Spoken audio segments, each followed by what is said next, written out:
This program contains coarse language, mature themes, and the strong opinions of Dan Savage. Viewer discretion is advised.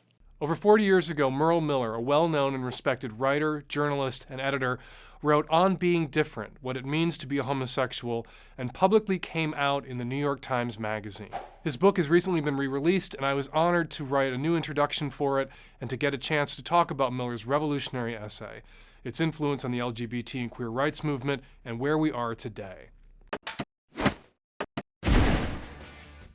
Welcome back. I'm Michelangelo Ciarelli on Sirius XM LQ 108, and it is great to have, once again, in the studio, I think it's been, well, I don't know, maybe 8 months or so, Yeah. Dan Savage is here. This is the line that just jumped out at me, and I just think that Merle Miller captured with this sentence the impetus for the entire movement, what inspired ACT UP, what inspired Mattachine, everything.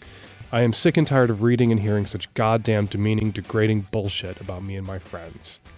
That's the gay rights movement. That's what has motivated every activist. Everybody's ever come out, and I think coming out is a form of activism, perhaps the most important form of activism. Nothing changes people like knowing they know a gay person. And what you hear is frequently they thought they were the only one in the world. They thought they were the only, when they were 12 years old, 13, they thought they were the only boy on the planet who felt this way about other boys.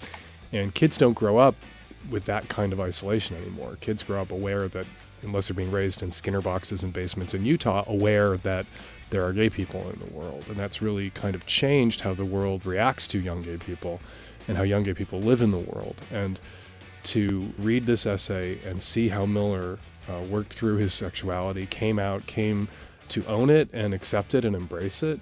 And that generational divide he talks about with the, you know, he's encountering these Stonewall activists who were coming out when they were in their early 20s, and he was shocked by their passion and their bravado. I get letters now from 12-year-olds, 11-year-olds who are coming out to their parents, and it freaks me out. I get letters from their parents that their 12-year-old just came out to them. I came out at 18 in 1981 too, and that was freakish. The people didn't come out in high school when I was in high school. And so now people are coming out in middle school. And just to be able to track these changes, you can't know how far we've come if you don't know where we were. The landscape and politics have changed since Merle Miller came out, but many LGBT youth still struggle with the process. For more resources on coming out, as well as ways to make your community more inclusive for LGBT young people, visit pflag.org. The organization is made up of parents, families, friends, and allies who support the LGBT community and who are committed to advancing equality through support, education, and advocacy. Check out their website to find the nearest PFLAG chapter in your community. Have a coming out or PFLAG story you want to share? Leave your comments below and make sure to subscribe to TakePart TV's YouTube channel so you can get all my newest episodes shoved straight into your inbox.